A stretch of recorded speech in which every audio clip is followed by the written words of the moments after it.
स्वागत है आपका हमारे चैनल पर। मैं हूं आपके साथ शिप्रा सैनी।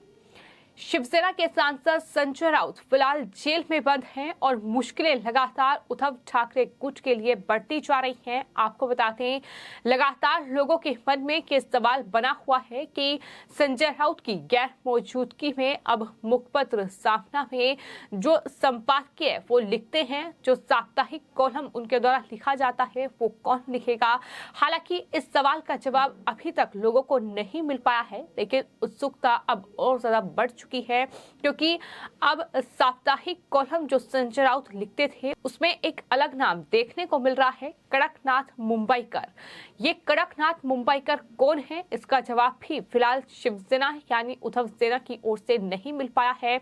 इस नाम को देखकर कई लोग हैरान भी हैं, चूंकि ये नाम हर किसी के लिए पूरी तरह से अनजान है कि आखिर संजय राउत की जगह अब ये कौन है जो कि साप्ताहिक कॉलम सामना में लिख रहे हैं, कड़कनाथ मुंबईकर। हालांकि इसका जवाब जो है वो फिलहाल जो सामना कार्यालय है उसकी तरफ से नहीं दिया गया है।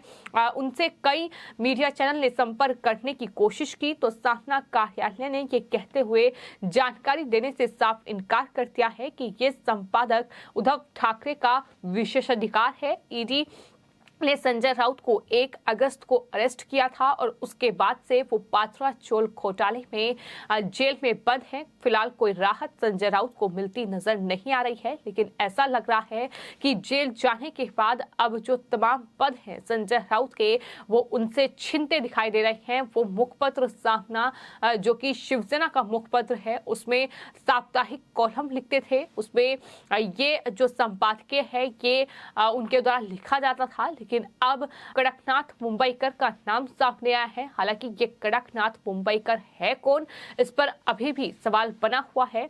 दरअसल कोर्ट से कॉलम लिखने की अनुमति उन्हें नहीं मिली है और उसके बाद संजय राउत की बायलाइन के साथ 7 अगस्त यानी रविवार को सामना में साप्ताहिक कॉलम रोकठोक प्रकाशित जरूर हुआ। इस कॉलम में महाराष्ट्र के राज्यपाल भगत सिंह कोश्यारी के हाल ही के बयानों और राउत की गिरफ्तारी के बाद की घटनाओं का जिक्र किया गया था। ईडी सूत्रों के मुताबिक संजय राउत को हिरासत में रहते हुए संपादकीय या कॉलम लिखने की कोर्ट से कोई अनुमति नहीं मिली है।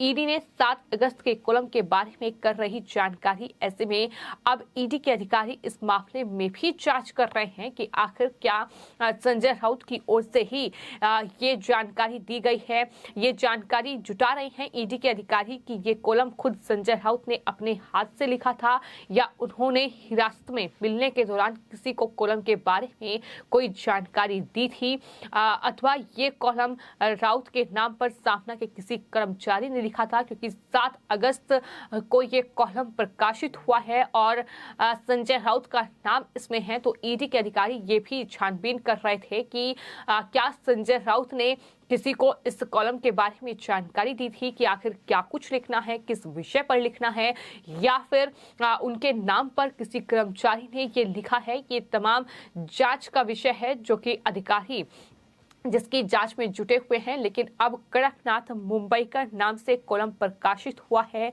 21 अगस्त को कड़कनाथ मुंबईकर की बायलाइन के साथ ये कॉलम प्रकाशित हुआ है, जिसके बाद मीडिया के साथ साथ राजनीतिक गलियारों में भी चर्चा तेज हो गई है। आपको ये भी बता दें कि महाराष्ट्र में पेन नेम के साथ कॉलम लिखने की हालांकि परंपरा है और इसमें कई टॉप जर्नलिस्ट के नाम भी शामिल हैं, यानी वो अपना नाम कॉलम पर नहीं लिखते हैं बल्कि पेन नेम लिखते हैं। और यही माना जा रहा है कि कहीं के संजय राउत का पेन नेम तो नहीं है। इस तरीके से ये सवाल भी बना हुआ है, क्या जेल में ही कोई जानकारी संजय राउत साझा कर रहे हैं कि किस पर कॉलम लिखना है, क्या लिखना है। तो ये तमाम चीजें हैं कहीं ना कहीं जो फिलहाल चल रही हैं, लेकिन ऐसा लग रहा है कि महाराष्ट्र में उद्धव गुट के लिए मुश्किलें बढ़ रही हैं, क्योंकि फिलहाल संजय राउत का नाम हट चुका है। अब कड़कनाथ मुंबईकर कौन है, ये हालांकि इसका जवाब आने वाले वक्त में ही मिलेगा, लेकिन फिलहाल अब इस जो साप्ताहिक कॉलम सामना में छपता है उसको लेकर कहीं ना कहीं काफी चर्चा तेज हो गई है, जो कि 21 अगस्त को ये कॉलम छपा है, जिसके बाद राजनीतिक गलियारों में कहीं ना कहीं चर्चाएं शुरू हो गई हैं। वहीं दूसरी ओर आपको ये भी बता दें कि उद्धव गुट लगातार परेशानी का सामना महाराष्ट्र में कर रहा है और अब शिवसेना के 2 बागियों पर महाराष्ट्र के पूर्व मुख्यमंत्री उद्धव ठाकरे ने बड़ा एक्शन लिया है। बागी नेता यशवंत जाधव और उदय सामंत को शिवसेना से निष्कासित कर दिया गया है। शिवसेना प्रमुख उद्धव ठाकरे ने पार्टी विरोधी गतिविधियों में लिप्त होने की वजह से दोनों नेताओं को पार्टी के उप नेता के पद से बर्खास्त कर दिया है। तो इस तरह से एक के बाद एक तमाम जो नेताओं की संख्या है उद्धव गुट में वो कम होती जा रही है, क्योंकि खुद उद्धव ठाकरे को मजबूरी में आकर इस तरह से इन नेताओं पर एक्शन लेना पड़ रहा है, जो कि एकनाथ शिंदे गुट का समर्थन कर रहे हैं, जो बागी हो चुके हैं, जो एकनाथ शिंदे के साथ हैं। तो इस तरीके से परेशानी जो है वो लगातार उद्धव ठाकरे के लिए बढ़ रही है। एक तरफ कोर्ट में लड़ाई जारी है कि आखिर शिवसेना किसकी होगी, पार्टी पर किसका अधिकार होगा, लेकिन वहीं पार्टी में जो नेता बचे हुए हैं फिलहाल उद्धव गुट में, वो भी अब एक के बाद एक खिसकते नजर आ रहे हैं। उनके भी अब बागी रुख जो है उन्होंने अपना लिया है। शिंदे गुट का वो समर्थन कर रहे हैं। एक के बाद एक नेताओं का शिंदे गुट में शामिल होने का सिलसिला भी जारी है। यानी उद्धव ठाकरे उन नेताओं को भी अपने पास बचा पाने में नाकामयाब साबित हो रहे हैं, जिन्होंने शिंदे गुट का रुख नहीं किया और अब इस तरह से उन्हें निष्कासित करना पड़ रहा है। आपको बता दें कि यशवंत जाधव बीएमसी के महत्वपूर्ण पद स्टैंडिंग कमेटी के अध्यक्ष भी रह चुके हैं और ईडी और इनकम टैक्स ने यशवंत जाधव के घर ऑफिस पर रेड भी की थी, जिसमें एक डायरी मिली थी। इस डायरी में मातोश्री को कुछ करोड़ रुपए और घड़ी देने की बात लिखी गई थी।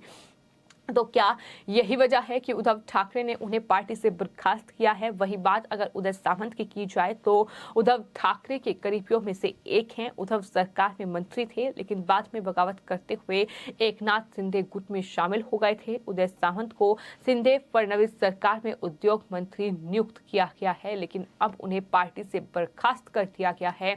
ये खबर सामने आ रही है। तो उद्धव ठाकरे लगातार ये कदम उठा रहे हैं। उद्धव ठाकरे लगातार नेताओं को यह दिखा रहे हैं कि वही पार्टी प्रमुख हैं और वो जो चाहेंगे वही करेंगे।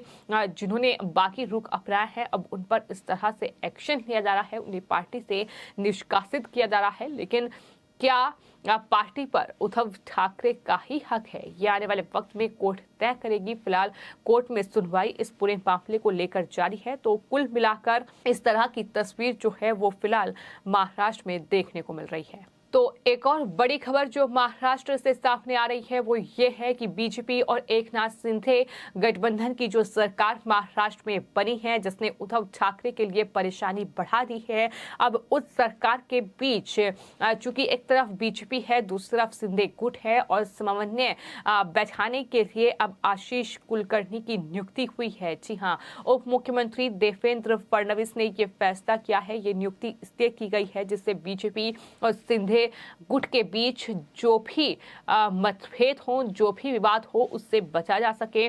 आपको ये बता दें कि आशीष कुलकर्णी ने राज्यसभा और विधान परिषद चुनाव में बीजेपी की रणनीति बनाने में एक बेहद अहम भूमिका निभाई थी और आशीष कुलकर्णी महाराष्ट्र में सत्ता के बदलाव में पर्दे के पीछे से बहुत बड़ी भूमिका निभा चुके हैं।